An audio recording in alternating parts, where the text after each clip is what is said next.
മനസ്സിലാക്കിയെടുത്തോളം BJP-യുടെ കേന്ദ്രങ്ങളിൽ പോലും അവിടെ മുരളീധരന്റെ വോട്ട് ഷിഫ്റ്റ് ചെയ്തിട്ടുണ്ട് എന്നത് വളരെ അല്ല ആയിക്കോട്ടെ, പക്ഷെ BJP മൂന്നാമത്തെ സീറ്റ് എനിക്കറിയില്ല.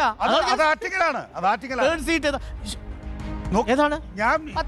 പത്തനംതിട്ടയോ? അനിൽ ആന്റണിയോ? നോക്കാം. പത്തനംതിട്ട അനിൽ ആന്റണിയാണ് മൂന്നാമത്തെ. ഇങ്ങനെ ഒരു ഗൗരവമുള്ള ഭാവം ഇട്ടാൽ പത്തനംതിട്ട ആവില്ല. പത്തനംതിട്ട ആവണമെങ്കിൽ കുറച്ച് ആളുകൾ ഞാൻ വിശ്വസിക്കുന്നത് അസമിലെ വിധി വന്നിരിക്കുന്നു. NDA 12, India 1, others. പക്ഷെ നോക്കൂ ഉണ്ണി ബാലകൃഷ്ണൻ, ഇതിൽ ഇന്ത്യ മുന്നണിയെ സംബന്ധിച്ച് ബീഹാറിലെയും മഹാരാഷ്ട്രയിലെയും കണക്കുകൾ അത്ര വലിയ ആവേശകരമല്ലെങ്കിലും സൗത്ത് ഇന്ത്യ പോലെ ഡിസാസ്റ്റർസ് അല്ല. ഞാനൊരു സംശയം ചോദിച്ചോട്ടെ. ഇപ്പൊ നമ്മൾ സ്റ്റേറ്റ് ബ്രേക്കപ്പ് വരുന്നത് ഇപ്പൊ നമ്മുടെ കയ്യിൽ ലഭ്യമായിട്ടുള്ള ഡാറ്റയുടെ സ്റ്റേറ്റ് ബ്രേക്കപ്പ് എന്ന് പറയുന്നത് നമ്മൾ നേരത്തെ പ്രഡിക്റ്റ് ചെയ്ത പോലെ തന്നെയാണ്. BJP-ക്ക് കീഴ്പൊട്ടിറക്കമാണ് എന്നും ഇന്ത്യ ബ്ലോക്ക് സ്ഥിതി മെച്ചപ്പെടുത്തുമെന്നാണ്. ഇപ്പൊ രാജസ്ഥാനില്, ബീഹാറില് ഒക്കെ തന്നെ ഉണ്ടായിട്ടുള്ള റിസൾട്ട് നോക്കുമ്പോൾ താഴോട്ടിറക്കാണ്.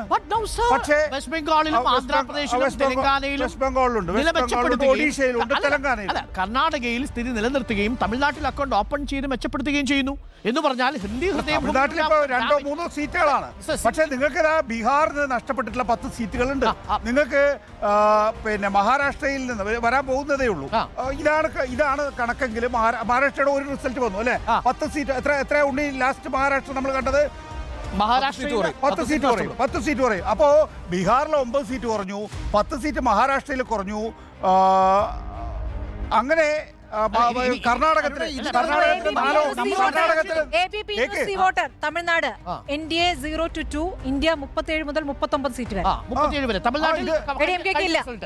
കഴിഞ്ഞ റിസൾട്ട് നമ്മൾ പ്രതീക്ഷിച്ചതിന്റെ അകത്ത് ഇപ്രാവശ്യം കർണാടകയിൽ വലിയ ഡിപ്പ് ഉണ്ടാകുകയും ഏകദേശം ഒരു പകുതിയിലധികം കുറയും, 10 സീറ്റിനധികം കുറയുന്നതാണ് പോയിന്റ്. നോക്കൂ, നമ്മൾ ഇതുവരെ പറഞ്ഞതിനേക്കാൾ യൂണി ഡയറക്ഷണൽ എന്ന് പറഞ്ഞത് 4 ഏജൻസികളുടെ മാത്രം ഫലം വെച്ചുകൊണ്ടാണ്. അതൊന്ന് റിപ്പബ്ലിക് ടിവിയുടെ, മറ്റൊന്ന് ഇന്ത്യ ന്യൂസിന്റെ, മറ്റൊന്ന് ന്യൂസ് എക്സിന്റെയും ഫലങ്ങൾ വെച്ചുകൊണ്ടാണ് നമ്മൾ പറഞ്ഞത്. ഇപ്പോഴും നമ്മൾ കൂടുതൽ വിശ്വസിക്കുന്ന India today my axis survey പ്രകാരം ഹിന്ദി ഹൃദയഭൂമിയിലേക്ക് എത്തുമ്പോൾ NDAക്ക് കുറയുന്നുണ്ട്. റിപ്പബ്ലിക് ഭാരത് മാട്രിക്സിന്റെ UP റിസൾട്ട് വന്നിരിക്കുന്നു. NDA 69 മുതൽ 74 വരെ, ഇന്ത്യ 6 മുതൽ 11 വരെ. എന്ന് വെച്ചാൽ NDA സ്ഥിതി മെച്ചപ്പെടുത്തിയതാണ്. 62-ൽ നിന്ന് 69 മുതൽ 74 വരെ. യോഗേന്ദ്ര യാദവ് ഒക്കെ പറഞ്ഞിരുന്നത് 50 ആകും, അല്ല 50 വരെ ആകാം. രാമക്ഷേത്രവും പ്രാണപ്രതിഷ്ഠയും ഒക്കെ UP-ൽ വർക്ക് ചെയ്തിരിക്കുന്നു. ടാലി പറയുമ്പോൾ ആക്സിസ് മൈൻഡ് പറയുന്നത് 72 സീറ്റുകൾ ഇന്ത്യ മുന്നണിക്കും 65 സീറ്റുകൾ ഇന്ത്യക്കും. തെക്കേ India plus Bihar. Unni sir, please come to UP.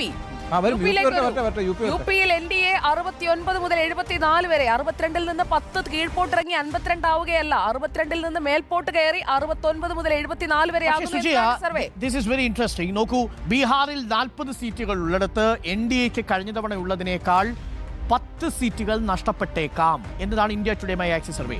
മഹാരാഷ്ട്രയിലും 10 സീറ്റുകൾ നഷ്ടപ്പെട്ടേക്കാം. അങ്ങനെയാണെങ്കിൽ 20 സീറ്റുകൾ നഷ്ടമായോ? ആകെയുള്ള ടാലിയിൽ നിന്ന് 20 സീറ്റുകൾ NDAക്ക് നഷ്ടപ്പെടാം.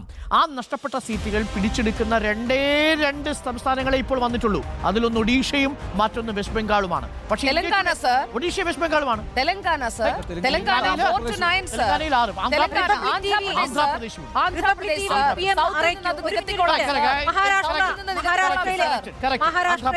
മഹാരാഷ്ട്രയിൽ NDA 29, ഇന്ത്യ മുന്നണി 19.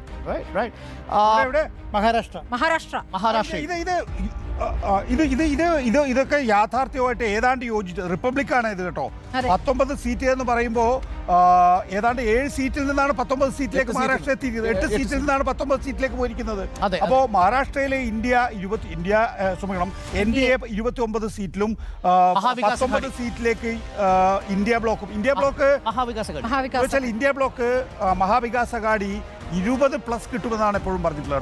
UP-ൽ നമ്മൾ പറഞ്ഞത് എന്താ പറയുക, UP-ൽ പറഞ്ഞത് രാഹുൽ ഗാന്ധി തരംഗമുണ്ട് അവിടെ. അവിടെ 75 എന്നുള്ളത് 64 എന്നുള്ളത് താഴേക്ക് താഴേക്ക് പോകും.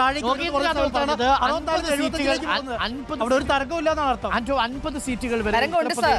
മോദി രാമക്ഷേത്രം 10 സീറ്റുകൾ 12 സീറ്റുകൾ നഷ്ടപ്പെട്ട 50 സീറ്റുകൾ അല്ല, കുറച്ചുകൂടെ ക്രെഡിബിൾ ആയിട്ടുള്ള യുപിയുടെ കാര്യത്തിനകത്ത് കുറച്ചുകൂടെ ക്രെഡിബിൾ ആയിട്ടുള്ള ഒരു ഇനി വരാൻ രാജസ്ഥാനിലെ രണ്ട് സർവേകൾ വന്നിരിക്കുന്നു. India news D dynamics.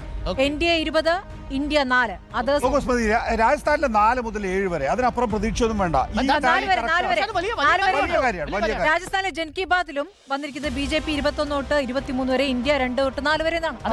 രണ്ട് 4 സീറ്റുകൾ രാജസ്ഥാനിൽ കിട്ടി. നോക്കൂ, ഈ കണക്കുകൾ ഒന്നുകൂടി നമ്മൾ റിവാമ്പ് ചെയ്യുമ്പോഴാണ് മനസ്സിലായത്. മഹാരാഷ്ട്രയിൽ 10, ഹരിയാനയിൽ 10, ക്ഷമിക്കണം, ബീഹാറിൽ 10, രാജസ്ഥാനിൽ 4.